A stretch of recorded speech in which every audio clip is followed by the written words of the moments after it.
মঙ্গলবার পূর্ব মেদিনীপুর জেলার এগরায় হানা দেয় দুর্নীতি দমন শাখা বা এসিবি।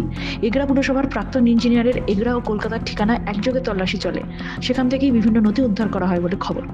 কয়েকদিন আগেই মুখ্যমন্ত্রী মমতা বন্দ্যোপাধ্যায় জানিয়েছিলেন, সরকারি প্রকল্প সাধারণ মানুষের জন্য, তাই কোনোভাবেই অধিকার থেকে মানুষকে বঞ্চিত করা যাবে না।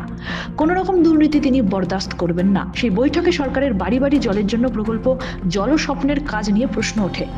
ঠিকাদার ইঞ্জিনিয়ারদের একাংশের ভূমিকা নিয়েও প্রশ্ন তোলেন। রীতিমতো ক্ষোভ প্রকাশ করেছিলেন মুখ্যমন্ত্রী। পুলিশকে ব্যবস্থা নেওয়ার কথাও বলেন তিনি। এই আবহে এগরায় রাজ্য পুলিশের দুর্নীতি দমন শাখার তল্লাশি ঘিরে জোর আলোচনা শুরু হয়েছে। দুর্নীতি দমন শাখার তদন্তকারীরা এগরার ব্যাংকেও তল্লাশি চালায় বলে খবর। মঙ্গলবার দুপুর থেকে রাত অবধি পুরসভার 7 নম্বর ওয়ার্ডে কসবা এগরা এলাকায় অ্যাসিস্ট্যান্ট ইঞ্জিনিয়ার চন্দন দাসের বাড়িতে তল্লাশি চলে।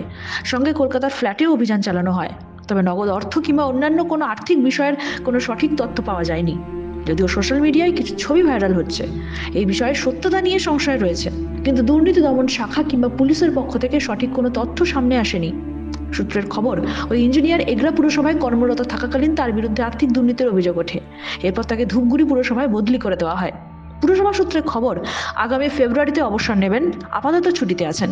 মঙ্গলবার থেকে তার বাড়িতেই শুরু হয় তল্লাশি। সূত্রের খবর, এগরা পুর এলাকায় জল প্রকল্পের কাজ নিয়েই এই প্রাক্তন ইঞ্জিনিয়ার তদন্তকারীদের স্ক্যানারে। পূর্ব মেদিনীপুর থেকে নিজস্ব প্রতিনিধির রিপোর্ট, এনএম নিউজ। আরও খবরের আপডেট পেতে সাবস্ক্রাইব করুন আমাদের ইউটিউব চ্যানেলটি আর বেল আইকনে ক্লিক করুন নোটিফিকেশনস পেতে।